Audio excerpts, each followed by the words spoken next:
सत्य वचन, अमर वचन, जीवित वचन, दिव्य वचन, सत्य वचन, अमर वचन, जीवित वचन। साई दा बामा बनी दा बामा बगरे रे सा नी रे सा नी रे सा नी रे सा नी रे सा। दिव्य वचन, सत्य वचन, अमर वचन, जीवित वचन, दिव्य वचन, दिव्य वचन।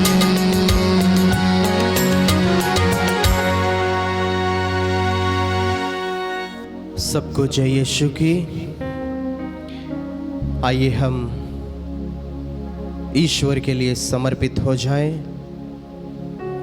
अपनी परी आत्मा के साथ, अपनी पूरी श्रद्धा, अपने सारे विचारों के साथ उस प्रभुमय होकर प्रभु की आराधना करें। अपने आप को प्रभु के लिए समर्पित कर दें और उन सभी वरदानों के लिए ईश्वर का धन्यवाद करें जो अब तक प्रभु ने हमारे जीवन में दिया है। जो भी हमारे पास है, जो भी हमको मिला है, सब ईश्वर की बरकत है, ईश्वर का आशीर्वाद है। सुक्ति ग्रंथ अध्याय 21 में प्रभु का वचन कहता है कि जो कुछ मनुष्य करता है और उसे ठीक समझता है, प्रभु हृदय की थाह लेता और उसे जानता है। हमारे अंतर मन से, हमारे अंतःकरण से हम ईश्वर का धन्यवाद करें, क्योंकि हमारी आत्मा की आवाज प्रभु जानता है।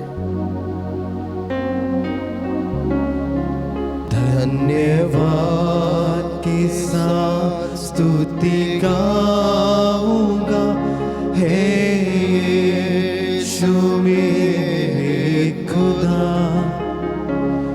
उपकार तेरे हैं बेशुमार, कोटि कोटि स्तुति धन्यवाद।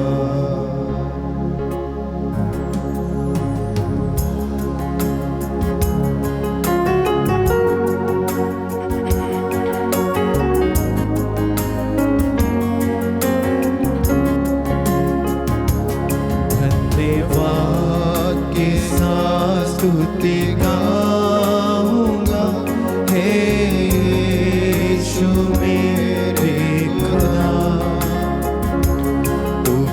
उपकार तेरे हैं बेशुमार, कोटि कोटि स्तुति धन्यवाद।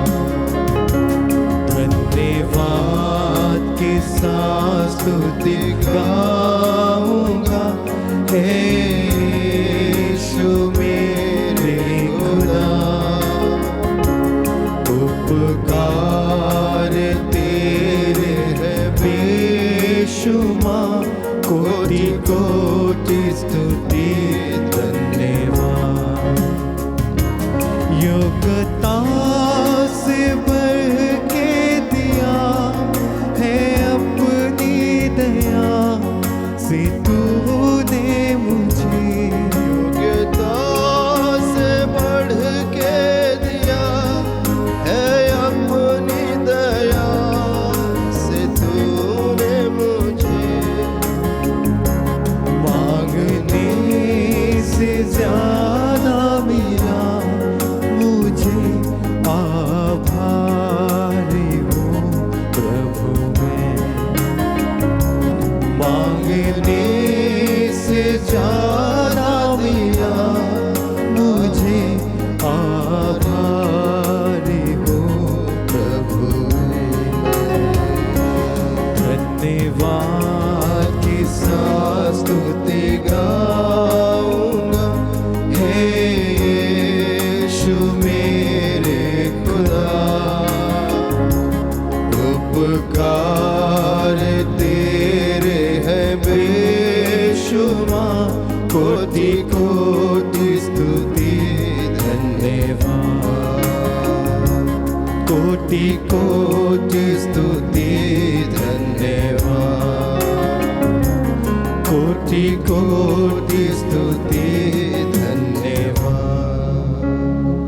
Hallelujah, hallelujah, hallelujah, hallelujah, hallelujah. Hallelujah. हे यीशु तेरी स्तुति हो, हे यीशु तेरी स्तुति हे हो, यीशु तेरी आराधना हो। हे यीशु तेरी आराधना। हे प्रभु हम तुझे प्यार करते हैं, हे यीशु हम तुझे प्यार करते हैं। हे प्रभु तू मुझसे प्यार करता है, हे प्रभु तू मुझसे प्यार। मैं विश्वास करता हूँ। मैं विश्वास करता हूँ। Hallelujah, hallelujah, hallelujah, hallelujah, hallelujah. Hallelujah. हाँ प्यारे दोस्त, ईश्वर हमसे प्यार करता है और अपनी मोहब्बत की पहचान, अपने प्यार की पहचान वो हमें अपने क्रूस से देता है। वो हमारे लिए जान अर्पित करता है ताकि हम जिंदा रह सकें। सत्य और प्रेम का कोई पर्याय नहीं है। There is no alternative of love and truth. सत्य को जानना है और अगर प्यार को जानना है तो सत्य को जीना पड़ेगा। अगर प्यार को जानना है तो प्यार को जीना पड़ेगा। और ईश्वर उस प्यार को हमारे जीवन में डालने के लिए अपने एकलौते पुत्र यीशु मसीह को इस जमीन पे भेजता है ताकि मैं और आप उस यीशु मसीह के प्यार को चख कर इस दुनिया से उस ईश्वर की मोहब्बत में जी सकें, उस ईश्वर के प्यार को अपने जीवन का आयाम बना सके। क्योंकि अगर प्यार को जानना है तो प्यार में जीना बहुत जरूरी है। हम में से बहुत लोग ऐसे हैं जो ये जानना चाहते हैं कि प्यार क्या है, क्योंकि हमारे जीवन में इतनी कठिनाइयां हैं, हमारे जीवन में इतने कष्ट हैं, हमने अपने जीवन में इतने चैलेंजेस झेले हैं, इतनी तकलीफें झेली हैं कि जब हम ईश्वर के पास आते हैं तो ये कहने में बड़ा दर्द होता है कि हे प्रभु तू मुझसे प्यार करता है, या हे प्रभु मैं तुझसे प्यार करता हूँ। उस ईश्वर की मोहब्बत को अपने जीवन में एहसास करने से पहले हमारे जीवन में एक दर्द होता है कि कहाँ है वो ईश्वर जो मुझसे प्यार करता है।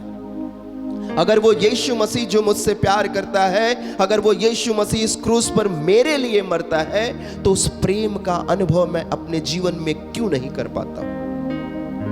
आज हमारा यीशु मसीह आपसे कुछ कहना चाहता है। ईश्वर की मोहब्बत का एहसास अपने जीवन में करने के लिए जरूरी नहीं कि ईश्वर ने हमसे नहीं प्यार किया। यह भी हो सकता है कि हमने अपने आप को उस ईश्वर के मोहब्बत के काबिल नहीं बनाया है। ईश्वर हमसे प्यार करना तो चाहता है, ईश्वर अपनी मोहब्बत हमारे जीवन में बहाना चाहता है, उड़ेलना चाहता है, लेकिन शायद मैं और आप उस ईश्वर की मोहब्बत को अपने जीवन में जगह नहीं देते हैं, अपने जीवन में घर करने नहीं देते। और इसीलिए अगर आपको याद है, पवित्र बाइबल में संत योहन के सुसमाचार अध्याय 18 में जब पिलातुस के सामने यीशु मसीह को लाया जाता है, वो यीशु मसीह से सवाल करता है कि क्या तुम राजा हो? और यीशु मसीह उसको जवाब देते हुए कहते हैं कि मैं सत्य हूं। और जब यह सुनता है पिलातुस तो यीशु मसीह से कहता है कि सत्य क्या है? और यीशु मसीह कोई जवाब नहीं देते। सत्य पिलातुस के सामने खड़ा है, फिर भी पिलातुस सवाल करता है कि सत्य क्या है। वो सिर्फ इसलिए क्योंकि उसने यीशु मसीह को अपने जीवन में जगह नहीं दिया। अगर वो यीशु मसीह को अपने जीवन में जगह देता, अगर यीशु मसीह को अपने जीवन का अंग बनाता, अगर यीशु मसीह की मोहब्बत को अपने जीवन में थोड़ा सा घर करने देता, तो उसे मालूम होता कि यीशु मसीह जो सत्य है वो उसके सामने खड़ा है। और वो ये सवाल नहीं करता कि सत्य क्या है। हम भी अपने जीवन के सत्य को कभी कभी ठुकरा देते हैं, क्योंकि दुनिया की चकाचौंध ने हमें अंधा बना दिया है, क्योंकि किसी और ने हमारे कानों में ऐसी बातें भर दी हैं जो हमें ईश्वर से अलग करती हैं और दुनिया के इस जंजाल में फंसाती चली जाती हैं। और ये बात आज की नहीं है, ये दुनिया की शुरुआत से है। अगर हम पवित्र बाइबल पढ़ते हैं, उसमें जो पहली किताब है, पहला ग्रंथ है उत्पत्ति ग्रंथ। उत्पत्ति ग्रंथ के पहले अध्याय में प्रभु का वचन कहता है कि ईश्वर ने मनुष्य को अपने प्रतिरूप में बनाया। ईश्वर ने आदम को बड़े प्यार से बनाया। ईश्वर कहता है, उत्पत्ति ग्रंथ अध्याय 1 पद संख्या 26 में लिखा है कि ईश्वर ने कहा, हम मनुष्य को अपना प्रतिरूप बनाएं, वह हमारे सदृश हो। आगे फिर वह 27 में भी कहता है कि ईश्वर ने मनुष्य को अपना प्रतिरूप बनाया, उसने उसे ईश्वर का प्रतिरूप बनाया, उसने नर और नारी के रूप में उनकी सृष्टि की। अर्थात आदम ईश्वर की प्रतिरूप में बनाया गया था। और जब वो ईश्वर के प्रतिरूप में बनाया गया था, अगर आगे पढ़ेंगे तो ईश्वर ने उसको अधिकार दिया था इस पृथ्वी पर कि इस पृथ्वी की हर एक चीज तुम्हारी सेवा में समर्पित होगी। तुम्हारे लिए हर एक चीज इस पृथ्वी की अवेलेबल होगी, क्योंकि वो सारी चीजें जो पृथ्वी पर हैं वो तुम्हारी बढ़ोतरी के लिए बनाई गई हैं, वो तुम्हारे आशीर्वाद के लिए बनाई गई हैं, वो तुम्हारे जीवन को सजाने के लिए बनाई गई। ये प्रभु का वचन कहता है। लेकिन आदम इन सारी चीजों को जानने के बावजूद, आदम और हेवा इन सारी चीजों को जानने के बावजूद कि उन्हें ईश्वर के प्रतिरूप में बनाया गया है, उन्हें ईश्वर ने आशीर्वादित किया है, उन्हें ईश्वर ने संसार की सारी चीजों को दिया है। और यही नहीं, अदन वाटिका में ईश्वर स्वयं आदम और हेवा के साथ विचरण करता है। ये जानने के बाद भी शैतान के कब्जे में आते हैं। शैतान उन्हें बस थोड़ा सा फुसलाता है कि तुम ईश्वर के सदृश नहीं हो, और वो ये बात मान लेते हैं। शैतान उनको थोड़ा सा फुसलाता है और कहता है कि अगर तुम इस फल को खा लोगे तो तुम ईश्वर के सदृश बन जाओगे, तुम्हें भले बुरे का ज्ञान हो जाएगा, तुम्हारी आंखें खुल जाएंगी, तुम्हारे जीवन में बहार आ जाएगी। और वो इस लालच को स्वीकार कर लेते हैं। प्यारे दोस्तों, ईश्वर ने आदम को अपना अस्तित्व दिया था, अपना स्वरूप दिया था, अपना सदृश्यपन दिया था। लेकिन उस सदृश्यपन को, उस इमेज को ठुकरा कर आदम ने क्या चुना? जो शैतान ने कहा। और इस प्रकार वह अपने असली अस्तित्व को खो देता है, अपने उस ईश्वर की मोहब्बत को, ईश्वर की जो परिकाष्ठा उसके जीवन में है, उसे खो देता है। ईश्वर ने जिस रूप में उसे बनाया था उसे वो भुला देता है, और वो रूप धारण करता है जो शैतान उसे देता है। लालच का रूप, दूसरों को नीचे दिखाने का रूप, दूसरों के खिलाफ बुराई करने का रूप, अपने आप को सबसे बड़ा बनाने का सपना देखने का रूप, ईश्वर को गाली देने का रूप, ईश्वर से सवाल करने का रूप, ये शैतान देता है। वो इसलिए क्योंकि आदम ने ईश्वर के आशीर्वाद को अपने जीवन में भुला दिया था। हम में से भी बहुत लोग हैं जो ईश्वर के आशीर्वाद को भुला देते हैं, जो ईश्वर की मोहब्बत को भुला देते हैं, ईश्वर ने हमारे जीवन को जैसे संवारा है उसको भुला देते हैं। लेकिन अगर किसी ने, जो शैतान का वाहक बनकर हमारे जीवन में आता है, एक बुराई रोप कर जाता है, उस बुराई का हम पेड़ बनाते हैं, उस पेड़ के छाए में रहते हैं जो हमें बुरा बनाती है, जो हमें बुरा सिखाती है, जो हमें बुराई के रास्ते पर ले जाती है। लेकिन आज प्रभु का वचन कहता है कि तुमको मैंने चुना है। हाँ प्यारे दोस्तों, आज जो आप प्रभु का वचन सुन रहे हैं, यह ईश्वर का सौभाग्य है, ईश्वर की चुनी हुई प्रजा हैं आप। ईश्वर ने विशेष रूप से चुना है कि आप इस ईश्वर के वचन को सुने, अपने जीवन की जो कमियां हैं उसे दूर करने के लिए सबसे पहले अपना मन फिराएं, पश्चाताप कर लें कि ईश्वर ने जो मोहब्बत आपके जीवन में डालनी चाहिए है, ईश्वर ने जो अस्तित्व आपको दिया है, ईश्वर ने जो स्वरूप आपको दिया है, उस स्वरूप को स्वीकार करना जरूरी है ताकि आप ईश्वर का प्यार अनुभव कर पाए। बाइबल में अगर आप संत यूहन्ना का सुसमाचार पढ़ते हैं, उसमें एक कहानी है, एक औरत की कहानी जिसे लोग पापिन स्त्री कहते हैं। अध्याय 8 पद संख्या 1 में अगर 1 से आगे अगर आप पढ़ेंगे तो उसमें एक कहानी है कि ये पापिन स्त्री जो है वो 10 लोगों के द्वारा मतलब पूरी जनता के द्वारा पकड़ के यीशु मसीह के पास लाई जाती है और सब लोग उसके ऊपर अभियोग लगाते हैं कि ये पापिनी है। और सिर्फ सब लोग अभियोग नहीं लगाते हैं, वो पापिनी स्त्री भी शांति से प्रभु के चरणों में पड़कर स्वीकार कर लेती है कि यस, मैंने पाप किया है, गलती की है, और वो गलती, वो पाप ही उसकी पहचान है। यीशु मसीह एक शब्द नहीं कहता है। वो यीशु मसीह, वो ईश्वर का बेटा, वो ईश्वर जिसने उस औरत को बनाया है, जिसने उस इंसान को बनाया है, वो उसके ऊपर दोषारोपण नहीं करता है। वो उसको ये नहीं कहता कि हाँ हाँ तुमने पाप किया है, हाँ तुम पापी हो, तुम मर जाओ, तुम विचर जाओ, इसको पत्थरों से मारा जाना चाहिए। यीशु मसीह नहीं कहता है। यीशु मसीह बड़ी मोहब्बत से उसे देखता है। वो लोगों को एक प्रकाश के रूप में सच्चाई दिखाता है कि हर एक इंसान पाप करता है और पाप उसकी पहचान नहीं है। हमारी सच्ची पहचान जो है वो ये है कि हमें ईश्वर ने बनाया है, अपनी स्वरूप में बनाया है, अपनी मोहब्बत में बनाया है। और वही स्वरूप यीशु मसीह उस नारी को देखते हुए सोचते हैं, शायद दुनिया कहती है ये पापी है, घर वाले लोग कहते हैं ये पापी है, पड़ोसी कहते हैं ये पापी है, इसने गलत किया है, ये खराब है, इसको समाज से निकाल देना चाहिए, इसको मार देना चाहिए। वो औरत भी स्वीकार कर लेती है कि हाँ मैंने गलत किया है, मेरा स्वरूप ही गलत है। प्रभु कहता है नहीं, तुम्हारा स्वरूप गलत नहीं हो सकता। मैं सिर्फ यही कहना चाहता हूं आज प्रभु के इस वचन के द्वारा कि ईश्वर जिसने आपको बनाया है, अगर वो आपको दोषी नहीं ठहराता है तो आप खुद को दोषी क्यों ठहराते हो?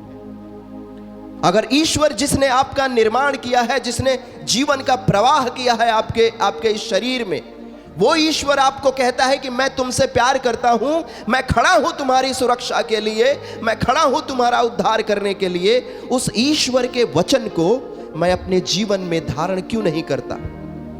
मैं क्यों उस शैतान की बातों को अपने जीवन में लागू होने देता हूं? मैं क्यों दुनिया के उस दोषारोपण को अपने जीवन का अंग बनने देता हूं? मैं ईश्वर के वचन को अपना जीवन का अंग क्यों नहीं बनाता? जहां ईश्वर मुझसे वादा करता है कि मैंने तुम्हारा नाम अपनी हथेली पे लिख रखा है, जहां ईश्वर हमसे वादा करता है कि मैंने तुम्हें बहुतों में से चुना है अपनी मोहब्बत में पालने के लिए। क्या मैं और आप शैतान के सारे प्रपंचों को ना कह सकते हैं? शैतान के द्वारा लगाए हुए जो लांछन है हमारे ऊपर, शैतान के द्वारा बनाए हुए जो जाल हमारे लिए बिछाए गए हैं, क्या हम उसको ना कहकर ईश्वर के द्वारा जो मोहब्बत की दुकान बनाई गई है, ईश्वर के द्वारा जो मोहब्बत की दुनिया बनाई गई है, क्या हम उसमें निवास करने के लिए हाँ कह सकते हैं? क्या हम प्रभु के चरणों में आने के लिए अपने आप को समर्पित कर सकते हैं? प्रभु का वचन कहता है, अगर आप प्रकाशना ग्रंथ पढ़ेंगे अध्याय 3 पद संख्या 20 में, कि यीशु मसीह आपको अकेला छोड़ना नहीं चाहता। वो आपके दरवाजे पर आकर खटखटाता है, वो आपसे विनती करता है, रिक्वेस्ट करता है कि मेरे प्यारे पुत्र, मेरी प्यारी पुत्री, मैं तुम्हारे दरवाजे पर खड़ा होकर खटखटाता हूं। अगर तुम दरवाजा खोलोगी तो मैं तुम्हारे घर के अंदर आऊंगा। अगर तुम अपने दिल का दरवाजा खोलोगे, मैं तुम्हारे जीवन में आऊंगा। अगर तुम अपने दिल का दरवाजा खोलोगे, मैं तुम्हारे दर्द को दूर करूंगा। अगर तुम अपने दिल का दरवाजा खोलोगे, मैं तुम्हें तुम्हारे पापों से क्षमा करूंगा। अगर तुम मेरी शरण में हो, मैं तुम्हारा उद्धार करूंगा। वो क्रूस पर मरकर, खून बहाकर हमसे मोहब्बत की पुकार करता है, हमसे मोहब्बत की गुजारिश करता है कि ले लो मेरी मोहब्बत, मेरे लहू से बहता जो प्यार है उसे स्वीकार कर लो, मेरे हाथों से बहता प्यार जो है उसे स्वीकार कर लो। लेकिन हमने शैतान के द्वारा बनाए हुए प्रपंचों को, शैतान के द्वारा बनाया हुआ जो लांछन है उसे स्वीकार करते हैं। दुनिया के द्वारा दिया हुआ जो वेशभूषा है उसे स्वीकार करते हैं, लेकिन ईश्वर के द्वारा दी हुई पहचान ठुकरा देते हैं। मेरे प्यारे दोस्तों, ईश्वर ने मुझे और आपको बनाया है, बड़ी मोहब्बत से बनाया है। आइए हम इसको जानें और उसके जीने की कोशिश करें। मोहब्बत को जानना ज़रूरी है और मोहब्बत को जानने के लिए मोहब्बत को जीना ज़रूरी है। दुनिया से कंपेयर करने की ज़रूरत नहीं है। दुनिया को देखकर हमें ईश्वर से वरदान मांगने की ज़रूरत नहीं है। हमें ईश्वर का हो जाना है ताकि ईश्वर स्वयं हमारे जीवन में अपने प्रकाश को डाल सके। आपने वो कहानी सुनी होगी जिसमें एक दो भिखारी हैं, वो चर्च के सामने पड़े रहते हैं, लोगों से भिक्षा मांगते हैं। लेकिन जब लोग भिक्षा देने आते हैं तो देखते हैं कि एक भिखारी जो है वो कोढ़ी है, लेपर है, और दूसरा भिखारी जो है वो लंगड़ा है।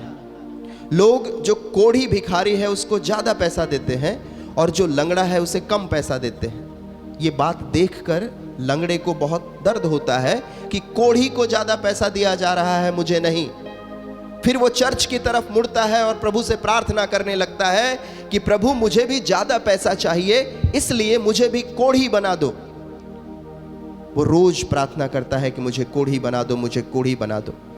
और ऐसा होता है कि एक दिन वो कोढ़ी बन जाता है और तब उसे एहसास होता है कि मेरे पहले की जो स्थिति थी वो इस स्थिति से बेहतर थी।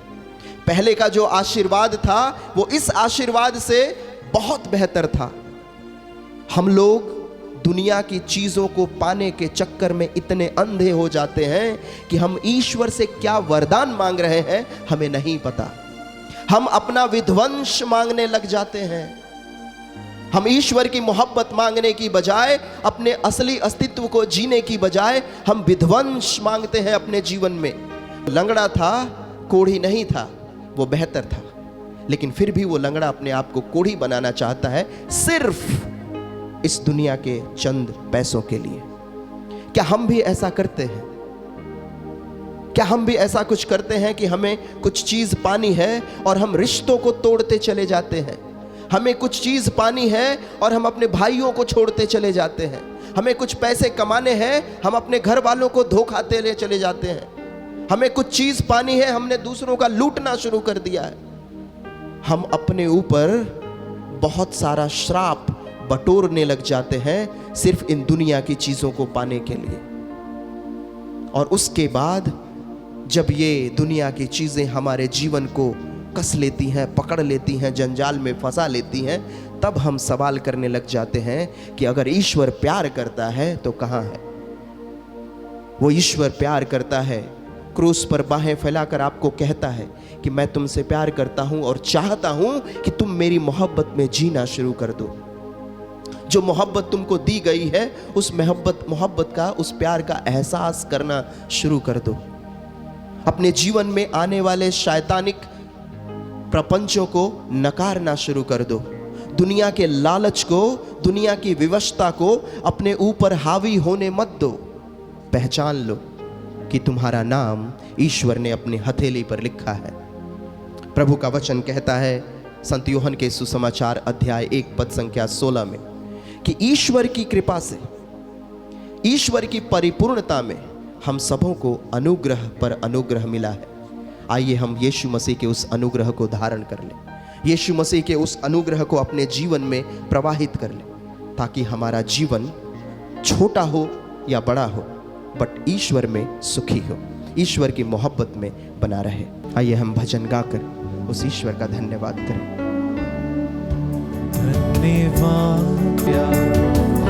Hallelujah hallelujah hallelujah hallelujah hallelujah hallelujah. सर्वशक्तिमान यीशु प्रभु तेरी महिमा हो, तेरी बड़ाई हो दुनिया को बनाने वाले सर्वशक्तिमान ईश्वर, अपनी महिमा से लोगों को प्रेम में सजाने वाले ईश्वर। तूने अपनी महिमा से लोगों को तेरे प्रेम में बनाए रखने के लिए अपने पुत्र को न्यौछावर किया, अपने पुत्र को क्रूस पर मरने दिया ताकि मानव जीवन में बाहर आए, मानव जीवन मुक्त होने पाए और तेरी महिमा में सम्मिलित होने पाए। हमें आशीर्वादित कर, अपने इन दासों के ऊपर अपनी कृपा बरसा। तेरा वचन सुनने वाले सभी भाई बहनों को चंगाई दे, उनके जीवन में तेरी बरकत आए और वे तेरी महिमा गाते हुए तेरी गवाही